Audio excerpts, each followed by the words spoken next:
Alrighty. And we're going 50. Not a big deal. Oh, there it is. See how quick it goes? You see how quick it happens? I looked at the speedometer, looked up, boom, collided. Whew. Scary. You all right? Yeah, that was my fault. Oh, fuck. Don't say that. Don't say it's my fault after a crash, even though it is. Just say, are you okay? Alrighty. So what we have here is we have a car right here, and that car is slowing down. Now, why is that car slowing down? We can barely see it, but we have this white vehicle in front of this vehicle. Now, more than likely, you notice how we have this right here. We have this building here. That white vehicle is probably turning left. There's no turn lane for us to play in. So now we're kind of screwed. This guy's going to stop on us, and we got to stop because the white car decided to cause them to stop. So this is what I talk about when it comes to plan your ride. It's like the smart rider principles, plan your ride. Those are very important. Now, how to plan your ride and what to do when it comes to smart rider principles, that's what you're here for. So plan your ride, position yourself for safety. How do we do that now? Okay, so position yourself for safety. That's just the P in plan. So right now we're in a decent position, okay? So we're in a good position when it comes to escape paths, okay? So that's what I always look for when it comes to positioning myself for safety is escape paths, vision, okay? We don't have the greatest vision here, so it's not the best route or best planning positioning.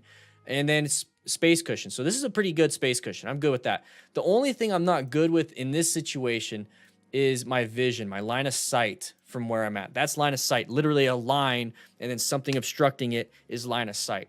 So how do we change that while maintaining good space cushion and escape paths? So what you can do is move yourself over to lane position 1, like right here. I'd move over to there. That way my line of sight goes to the left side of that front car, that red car. So if that white car applied the brakes, I know that the red car is going to start applying the brakes. But when I know that the white car is, I'm going to start doing it. So I'm going to have the same perception and reaction as the red car because I see the vehicle in front of him. So that is what I do when it comes to line of sight and positioning. Now, okay, so we talked about the other things that when it comes to positioning, so I need to have a good escape path or a good space cushion. This is the same space cushion if you're off to the side. So same space cushion, still good. Now escape paths, well, you have this over here, and if you had to, you could swerve all the way to the right. So you still have that. And remember, escape paths isn't just left or right. You can go decelerate by brake pressure. And this is what I like about this position is that if for some reason we weren't paying attention, hopefully, we pay attention right at the last second. And since we're right here off the side, we just kind of go past them. You know what I mean? Because we're not exactly behind them. We're off to the side of them.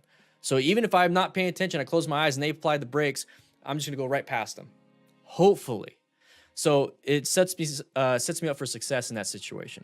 But you only figure that out if you're situationally aware, you practice fundamental skills, you acquire personal protective equipment just in case something fails, you rescue another rider, and you teach and mentor another rider. So he was looking at his mirror. I think that's what happened. He was looking at his mirror just for a quick second. Not a big deal, right? Happens all the time. So he's looking at the mirror. Now he looks up. Oh, crap. Not enough reaction time. Look at his right hand. Now this right here is the moment we have braking distance, okay? Perception is the moment you figured it out. Reaction is however long it takes for you to squeeze that front brake. And then the moment you squeeze it, you have braking distance.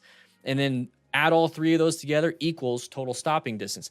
This right here is your total braking distance that you have. It's not enough. You're going to need to be off to the sides. So in this situation, you have to swerve. But it's scary. Okay, you don't have a lot of time to make that decision.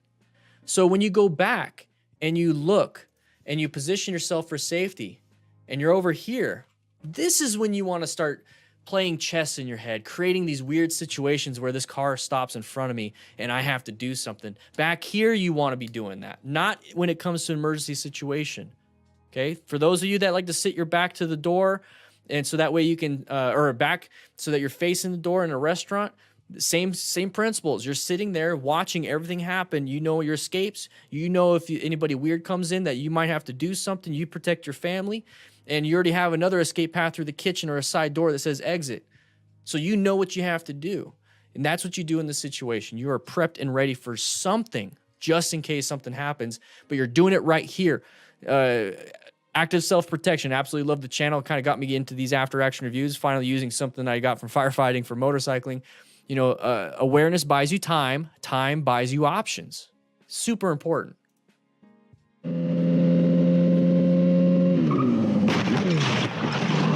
Almost made it.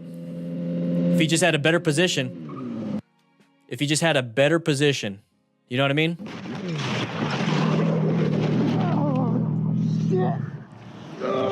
Violently sips tea. What do you think?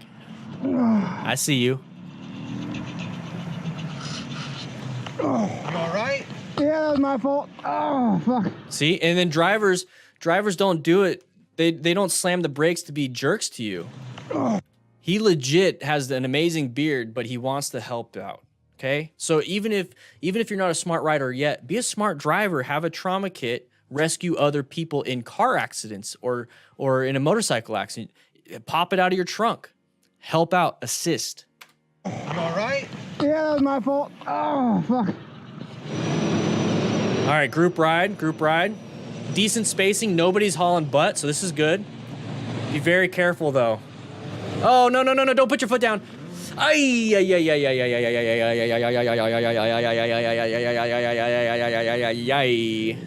Woo.